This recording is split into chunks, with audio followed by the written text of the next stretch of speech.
To celebrate Disability History Month, I was reunited with someone who's played a pivotal part in my journey with cerebral palsy, Miss Caroline Edwards.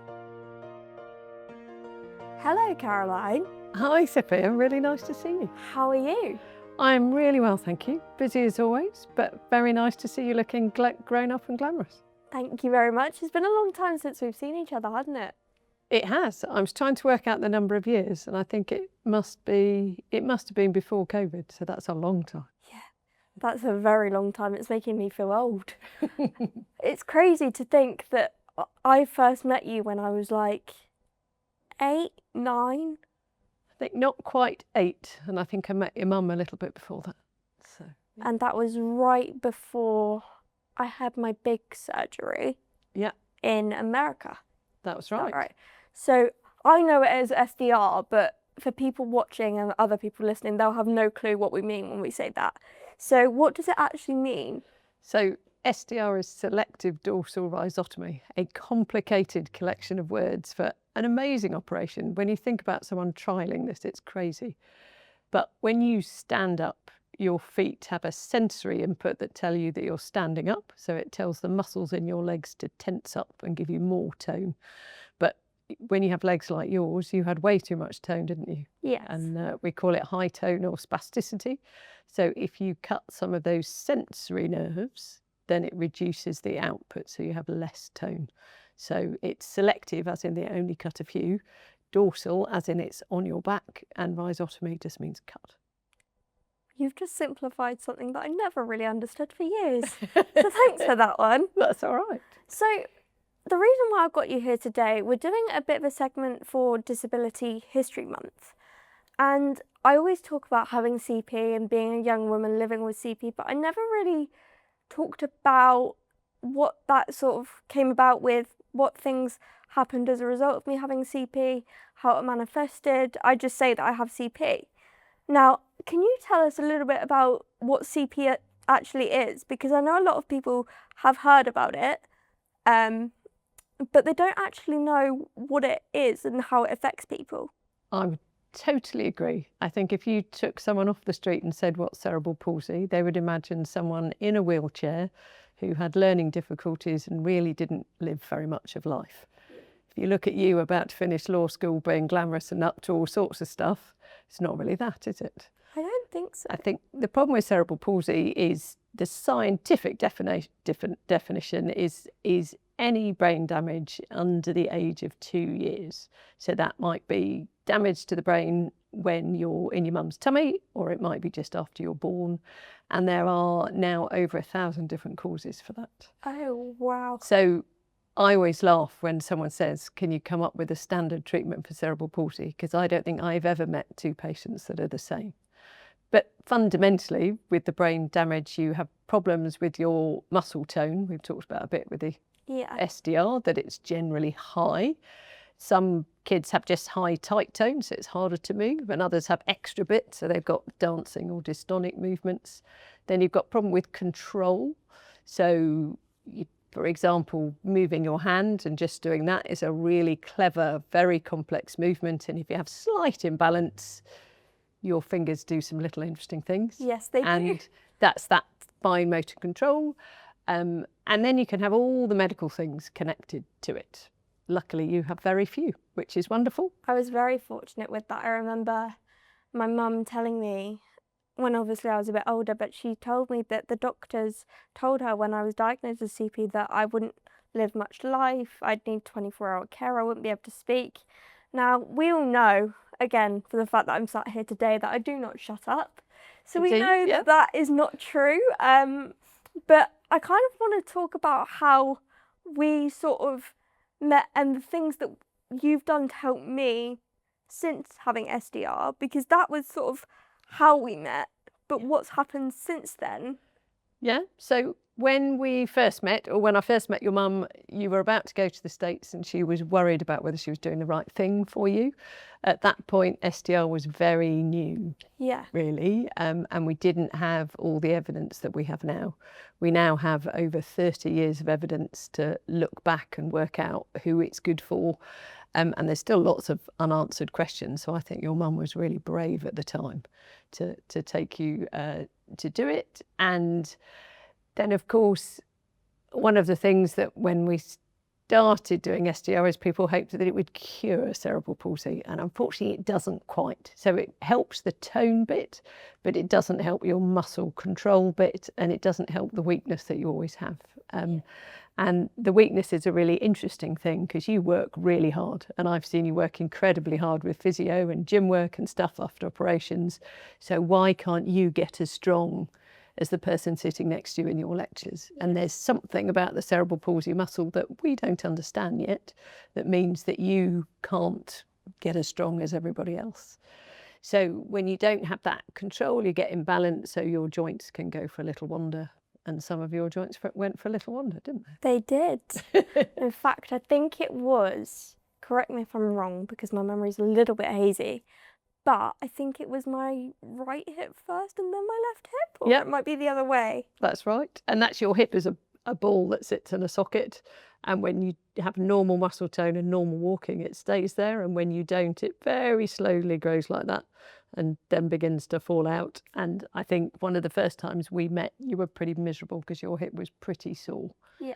And then we put your hip back in and made it the right shape. And that all sounds very easy, but for you as a young lady, that was a pretty massive operation. It was massive. It's funny watching you do that because that was the exact diagram and movement that you showed me of what was actually happening inside my body when I was very, very young. Yeah. And you've just done that exact diagram now. So it's that then was like a full circle moment for me. Wow. Wow. Remembering what I said. Oh, I still say the same thing. That's always good to know. So you must have a lot of patients come into you with similar issues. Now, for me, coming here today, I know it's not Southampton General where I had the operation, but it was kind of like oh my goodness, I'm going back to the place and I'm interviewing you, and it just feels very surreal. Now, there's going to be new patients come in, and what do you do to sort of comfort them and explain things when they're worried or anxious? Yeah. So I think one of the things that I hope I do is treat the child as a person. I think a lot of time in medicine we spend hours talking to parents and we forget the person sitting there who's the most important person in the world. And I think including children, and you can include them from a really young age in decision making and taking ownership of what they want to do. Also, we've gone from, I think when I was training, a hip would come out, we would tell the parents you needed a big operation, we would do an operation, and the hip would look good on x-ray and we would all be really pleased. I think nowadays we go, well, the hip has come out, but what does that mean for you? What is that stopping you doing? And we do what we call goal-orientated surgery. That sounds a bit dull, doesn't it, really? But actually, if you say to a kid, we're going to do this operation so you can stand and kick a football. And I've just done a really big operation on a young man whose sole aim is to stand in the middle of Manchester City's football pitch and kick a ball. And we are 8 weeks from his operation now, and he's just managed to kick a ball across the gym, and it's awesome. But before they met me and we talked about goal stuff, I mean, goal and football went quite well together, but he just saw operations as something that physios and doctors told him he had to have, rather than the opportunities it would open up for him. And I think he's going to achieve it. He's written to Manchester City, and I think it'll probably all come off. Oh, wow. That's funny you say that, because I relate a lot to that. Prior to meeting you, a lot of the operations and things or procedures that I had, it felt like I was being told that you're having this. It didn't feel like I had that much autonomy to express how I was feeling. And the refreshing thing that I do remember when I first came to you was you took the time to explain it to me in ways that I would understand it. So I wasn't almost like the child. You put it in forms that I could sort of tolerate it in my brain. Yeah, and I think most of the operations we do on kids with cerebral palsy, they're all old enough to have a conversation. Yeah. And I think, you know, talking to you is easy. You like talking, you're good at talking. Obviously, some kids with cerebral palsy find talking really difficult. Yeah. Some of our kids with dystonia are incredibly bright, but they cannot get the words out. And giving them time and space to relax to speak is really important. And then we have other kids who live in a wonderfully simple world where it really doesn't matter. And you just have to make sure they stay in that wonderfully simple world and stay happy. So on that note, I know cerebral palsy has quite a spectrum of symptoms and the ways that it manifests itself in different people. What do those sort of range from? Because I only sort of really know how it affects me. Yeah. So I would say my clinic room is from people who can walk in and give me a hard time and debate whether they want surgery or not because they would quite like to wear this particular type of shoe, all the way through to someone who's going to actually have a really short life. And it's really important that what we do is making that short life really pleasant, and absolutely everything in between. And I think the better we've got at communication, the more we've realised that brains work quite well. You know, as I said, you can chat away and show everyone how bright you are. And the switches that we use in special schools, so it's just a beam of light that they can break with either a hand, or there's eye gaze where you just literally have to look up. Some of the feedback from kids where we didn't really think they knew anything are coming back with whole sentences and aims. And there is another young lady that I've treated. She is just raising funds to do a solo round the world sail. Oh my goodness. And when she was 15, she did a single-handed sail across the channel. Now, she can't move her arms, legs, or her head, and she used eye gaze and technology to control this yacht across the channel. Now, how her parents sat in the rescue boat a mile away, because that's the rules, I don't know how they did that, but they did, and she got across the channel and, you know, achieved that. So technology is massively changing for people whose brains are bright enough but they can't do the communication. I guess that really puts things into perspective about what you do and lease of life, I suppose. You get stories like that and you just said to me, I don't know how your parents did it. Like, it must be crazy, the people that come into you, and the determination that they must embody to get where they are after the operation must be relentless. Yes, and I think when you spend a lot of time treating kids with cerebral palsy who are determined and they want to do something, and you do horrendous and awful operations to them, well, sorry, I did some to you, but they're so determined to achieve what they want. Yeah. And then you meet a normal child that trips over and has got a slightly sore big toe and can't cope with it. I'm not very good with the latter. Yeah, no, neither am I. So, as we've said, I came to you quite a few years ago now. Yep. How was cerebral palsy and your understanding of it as a doctor, how has that developed over the years? So I think you do your basic training, and you learn the definitions of cerebral palsy, you see a little bit in clinic. And then I was very lucky to spend some time in America and in Australia with some incredibly talented people who've been my mentors and teaching me, who teach you the subtleties of it. But it is an art form rather than a science, I would say. And every child and every family are different. And I think if you don't treat them all as very unique individuals with individual needs, then you get into trouble. And I think I've learnt more about maybe not operating on some. I think when you start, you've got a solution, you want to do it. But actually now I can see that there's some operations that actually, yes, it's right for the hip or the foot, but it's not right for the child and the family. And maybe sitting back is the right thing to do. And also I've been involved in doing a lot of sort of limited life care of how do you make kids comfortable who aren't going to live very long, but you know, you want them to be able to sit there and enjoy their sound machine and music and have a dance with their parents and be happy. And there are little things that we can do that make a spectacular difference to hip comfort and stuff without doing anything big, because you can't. How do you get into the mentality of that though? So you've just said that you've got a different range of patients, and in every case it must be very rewarding. It must be very rewarding, but also in some cases it must be quite somber and quite like, how do you?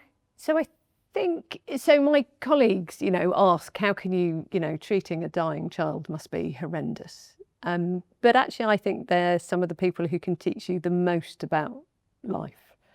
And one of the things that, I think it was a parent's mother that said, the purpose of life is to be happy and explore. Doesn't matter how far you explore, but can you explore and can you be happy? And I remember doing a presentation on happiness and being in medicine. And I reckon that some of our kids sitting in a chair watching a lava lamp are happier than some people who are walking around. So I actually think they've all taught me. I've also found it very interesting, the range of parents that you meet. And I would love to do some more work in what is it that makes some parents be able to absolutely celebrate the uniqueness of their child and go forwards, and others that find it so difficult that they can't support their child. I would love to unlock that a bit more.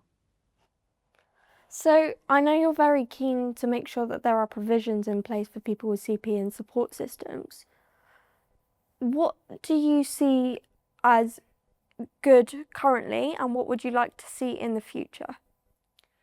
So my dream would be a clinic where a kid with CP comes in and you can see all the people that you need to see on that day, which is nearly impossible to arrange in the NHS, but with advent of virtual technology and virtual appointments, you can certainly minimise it.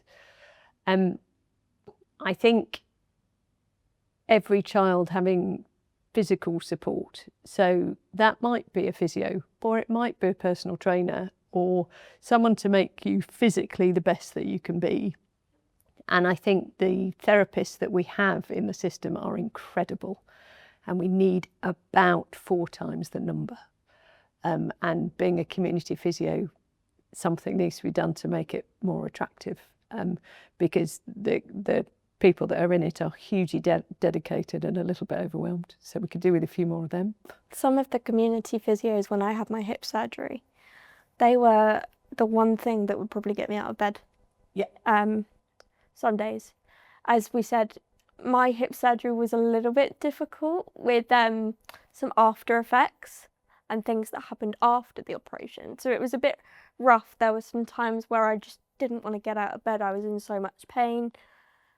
And you see your parents and they're crying and they don't know what to do. And those physios would come in and be like, "You're right, come on, let's try this. We can do it, we can do this, we can do this tomorrow, we can do that the next day." And they'd give you that motivation that you couldn't find in yourself. Yeah. And I think, we pay them as physios, but they're actually psychologists for kids. They are hugely psychologists for families. Because families, when they have are given a diagnosis that your kid's got CP, there's no psychological support really at the beginning, and it would be lovely if that could be better, or we just recognise that our therapists are really good at it and give them a bit more time to deliver it. And I think maybe that might be the difference between the 2 parents that I've just mentioned, those that got support from somewhere at the beginning and those that were left to sort of fend for themselves. So the other thing, and I've spoken to this with a friend of mine who has CP, which I believe you know quite well. Indeed. So we've spoken about CP is very much, and when I say this, I've got to be careful, but it's very much a children's disability. As in, when I say that, I mean when you turn 18... You fall off a cliff face. Yeah. Yep. You very much fall off a cliff face, as you say, and there's not any, or if there is, limited support for people who are adults with cerebral palsy compared to when you're a child. So if you could you help me try and explain what that jump is like from being a child with CP and the support of hospitals to being an adult with CP and living day-to-day life? So as a child, you're surrounded by an MDT, a multidisciplinary team. So you usually have a physio, a community paediatrician. So that's a doctor who's trained in children's medicine, but they will also have some neurodisability training. So they have a really good understanding of CP. And then you'll have your orthotist who makes your splints. You'll have your OT who will arrange stuff. If you're lucky, you will have wheelchair services, which is another bit that needs about 3 times the volume of. And then you might have your orthopaedic surgeon, your spinal surgeon, your neurosurgeon, an endless list of people that come together in MDT. And your community paediatrician coordinates that generally. When you become an adult at this point in time, your GP, who is not trained in neurodisability, suddenly becomes the centre of your care, who isn't allocated time to see you every year, is in charge. And physiotherapy is usually on an ad hoc basis. So, for example, if you're a normal adult and you have a problem with your knee, you're sent to physio, you get a 6-week programme, you get better, you're discharged. And that's what they're doing with people with cerebral palsy. But funnily enough, it doesn't just get better. So then you need to go back to the GP and back to the physio. Now, having said that, when I first started, I dreaded my patients turning 18 because there was nothing the other side. We do have a growing rehabilitation specialty in adults. It very much depends where you live, and that's one of my real bugbears.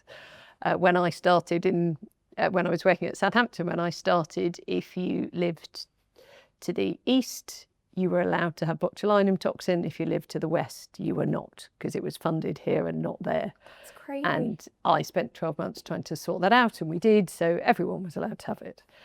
And there should be equality of care, and it shouldn't matter where you live. Really interesting thing happened in Germany. And one of the reasons that care after 18 doesn't really exist is because 30 years ago, you wouldn't have been sitting here, probably. So young adults with CP didn't really happen. Now, with advances in medical care and amazing parents, even our frailest patients are living to 20. And they're the ones that didn't used to make 5. So it's hugely different. Wow. And, there's a whole cohort, about 30%, that have a normal life expectancy, like you. So in Germany, they realised that this was a little bit of a problem. We're talking about disability history. The Holocaust and disability is a harrowing thing to read about. And Germany has done an amazing job sort of going, do you know what, we did this was our fault, aren't we? Terrible. Now, it's none of the people standing in Germany now, is it? But they still are very proactive about making sure they never do anything. So they brought it into law that an adult with cerebral palsy should have the same care as a child. Put it in law. I have to look up on that. Yeah, it's very interesting. So they now have multidisciplinary teams, and what they've discovered from what I do, which is orthopaedics, bones and joints, is that my adult colleagues specialise in shoulders, elbows, hips or knees, whereas I do it all, and there isn't the equivalent of me in the adult world. So, if we transitioned you and you still had a hip, knee and a foot problem, you need 3 different surgeons. And that doesn't make sense. And the time for that. Because you're all, but also because you're all joined up. Yeah. You can't treat you as different bits, funnily enough. So what they're realising that actually people like me need to do some adult work. Now, the need for orthopaedic surgery after 25 really isn't very much. So in my mind, there's a simple solution that we don't transition you till you're 25. Anyway, that's probably haven't told the government yet. I would agree with that, because cerebral palsy and disabilities, I've spoken about it a lot, it doesn't discriminate. And I mean that in the sense that it doesn't discriminate dependent on your demographic. Yeah. So linking back to what you've just said about how certain medicines were available in certain parts of countries, but not others, disability and cerebral palsy does not care about that. No, it doesn't. And it's still going to be apparent if they have the medicine or if they don't. Yeah. So it boils down to equality, like you said, which I find absolutely crazy given that we're in the 21st century. Yeah, absolutely. And I think, things have come on in terms of, well, what it's like getting in and out of buildings and places, Yeah. that the number of places that are accessible is better, still frustrating. There's much more information on the internet about where is accessible. At least you can find out something in advance. Yeah. Whereas, that's now in law that places have to be accessible. Some places take it seriously, others not so much. Don't we know that? And I think the more prominence of cerebral palsy, so more people are aware of, the comedians, the Francesca Martinez's and people like that. They're on the TV, so people are more aware of, cerebral palsy isn't just severe learning difficulties sitting in a chair doing nothing, which I think is great. And the biggest thing I want to draw on is, although cerebral palsy is, and correct me if I'm wrong, but cerebral palsy stems from birth, mainly. Yeah. Disability affects everyone in some course of their life, whether that's an injury, whether that's old age, whether that's some unfortunate accident that causes them to have a change of course in their life. So we need to do more things to enable places to be accessible, enable there to be more support systems, because it may not be cerebral palsy, but there may be other disabilities that are present and affect people as they get older. But like you've just said, there's no MDT teams. No, which is a little bit daft. We've done a big work with NCPOD, which is the National Review of Services of Quality of Transitional Care, as you go forward. And it's pretty terrible. And they've written an advice thing that I'm hoping is going to drive some change. But it takes things like this as well, and nattering at the government to say it's not good enough. Maybe if we natter a little bit louder, it might change in the few coming years. Indeed. And one of our lords in the House of Lords is in a wheelchair, Lord Duckham. And he's been fighting the cause for wheelchair services and things like that. Okay, now I feel I've let the side down as being someone that studies law, and I didn't know that. So thank you for teaching me something about my sector as well. That's right. He's a very interesting man if you ever get to meet him. I might inquire on that. Thank you very much. Indeed. So it's meant a lot to me coming to see you today, because I may have got a little bit taller since I last saw you, maybe just a little bit. But what does it mean to you? I know we've not seen each other in quite a few years, so seeing me here today, doing all of this and talking about disability and wanting to spread more awareness, what does that mean? So I am really proud of you for doing all of this. And it's amazing. I remember you turned up to my clinic in a spectacular cat Halloween outfit. I think you were 9, and I thought, this girl is going places, and I was absolutely right. And I've done some bits to help you, but it is your will and determination that's put you where you are today. That's, yeah, give me a minute. That's just made me really upset, but thank you. Wow, it's amazing, because I know we crossed paths and you helped me with bits, but that was a very pivotal moment in my life.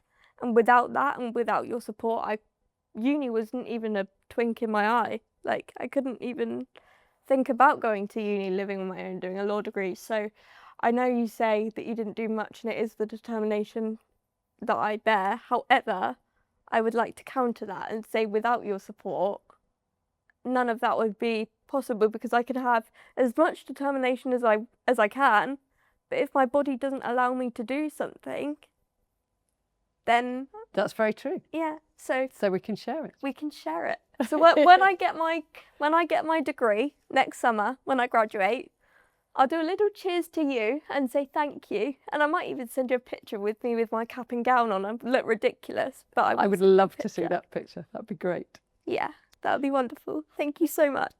No worries.